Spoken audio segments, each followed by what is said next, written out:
Hello and welcome to Politics Today on Channels Television. I'm Sheun Joaquin Baloye. Nigeria is broke. That may be a statement that will perhaps startle any Nigerian considering the experiences of some countries who are currently battling to survive the economic shocks. But when the president says the treasury is empty, that may be more baffling than startling. Well, that may be the fact considering the situation painted by the leadership of this country a few weeks after taking over. It looks like a realization to prepare Nigerians for a tough time ahead. The background, many Nigerians are suffering non-payment of salaries as several states cannot pay their workers. Some are owing 3 months, while others more than half a dozen.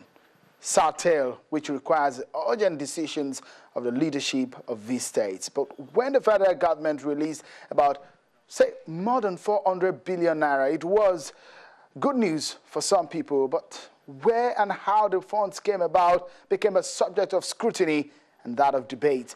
Political players have argued about the source of the money, but for the average Nigerian who hasn't been paid for several months and have consistently gone to bed without a hope of what to eat, what does it matter anyway where these monies are coming from? But for analysts and economic planners, making sure that the financial quagmire these states find themselves is permanently fixed will be a top priority. If you think that the financial state of the country is bad enough, what about the corruption perception of the country on the world stage? It is perhaps disturbing as Transparency International rates Nigeria very low, and by its report, the nation ranks 136 out of 175 nations and scores 16% of its perception index. And from the amount Nigeria is said to be flown out of Nigeria and loses in political corruption, according to Global Financial Integrity, on the average yearly, what Nigeria loses is about well over $7 billion US. That's about 4 times the amount given out as bailout to the 3 tiers of government a few days ago. Where do we go from here as a nation? The president, Muhammadu Buhari, wants to plug leakages. Fighting corruption, he says, will be his major focus. And are we on the track? Do we have the right focus now?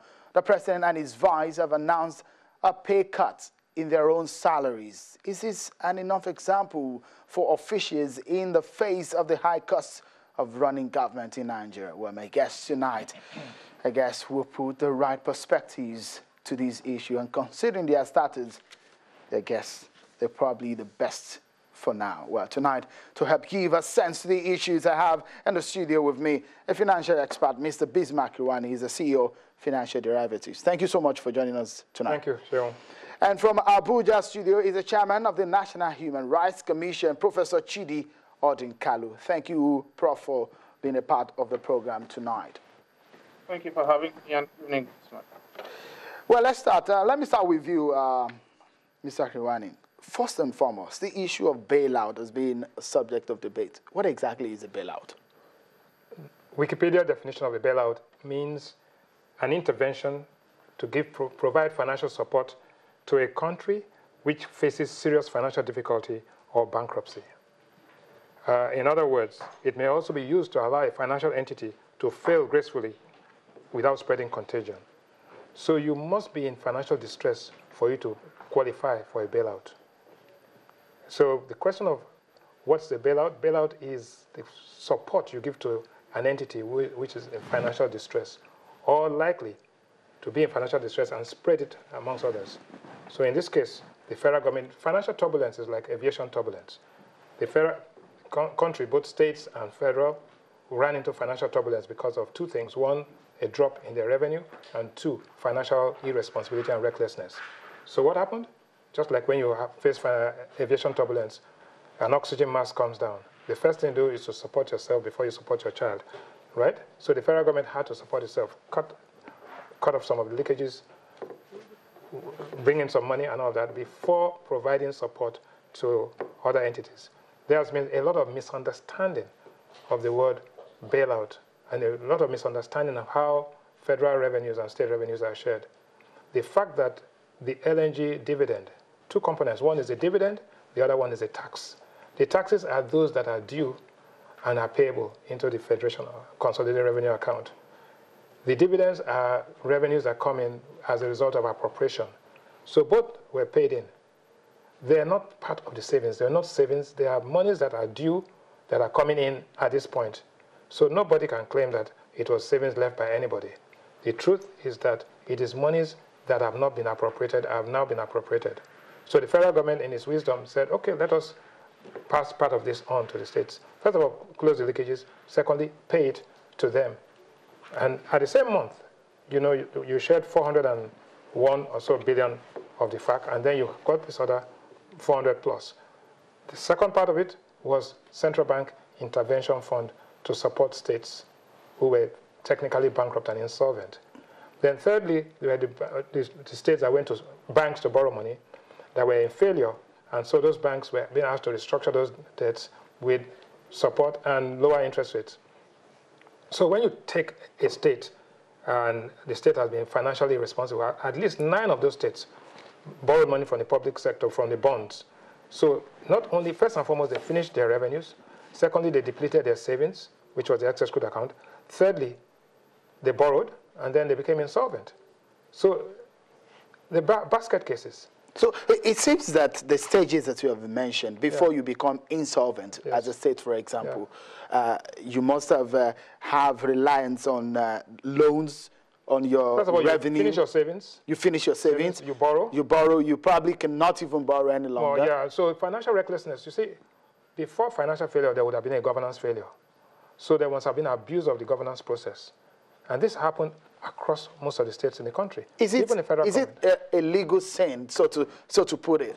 If, for example, a lot of viewers who are watching now, some of them whose states are owing salaries, whose states are in this financial mess, will be asking the question exactly in practical terms. Now, their state is in this financial quagmire. Then how exactly did they get to this point? Because the revenue, some of them are, some state governors that said, look, it wasn't by own volition that we wanted to be in this financial mess anyways. It was because of the federal government inability to meet up with its own revenues and disbursement to us. That is absolute nonsense. Financial failure was preceded by governance failure. Some state governors have 100 special assistants. They had all sorts of pump sectors. They're spending money like drunken sailors. There's no question about the fact that there was financial irresponsibility, and that is 70% of the problem. Financial irresponsibility, failure to prepare for the rainy day, and also the fact that they were dependent on oil revenues, which in any case was volatile. And so when it came down, we had a failure, a failure of a drop in the revenue, compounded by financial irresponsibility, compounded by inefficiency, and then leakages.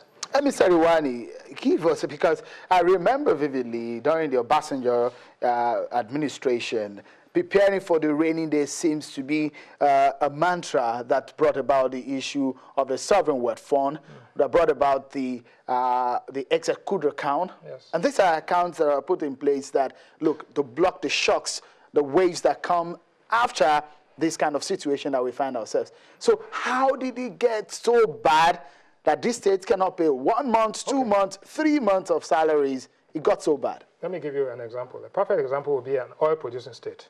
And I'm not going to mention names, but they have almost identical revenue profile. In the good days, the oil-producing states will get about 22 to 23 billion naira a month. On average. Average. That's FAC plus other. FAC, then IGR, about maybe a good one, will get about 3 or 4 billion. So when you add the 22 to about the 3 or 4, you get about 26 or 27 billion naira total. A typical state, some of them have salaries of about 7 billion. Those states today are getting, in May, they're getting about 8 billion, right? After deductions, 8 billion. Now, what do? You have 8 billion and you have a salary bill of 7 billion. So you have 1 billion to run the business of government, pay contractors, do all, meet all other obligations. So that state has to do something dramatic. It has to cut back on its cost structure. In any case, a typical oil-producing state between 2006 and 2014 has doubled its payroll, not to talk of ghost workers. So there are so many elements of this, but the symptom of it, what you see is the financial failure that has happened. But if you trace it back, it was a cumulative effect of what I call cyclicality of the revenue profile, oil. 2, financial irresponsibility. 3, inefficiency. And then leakages.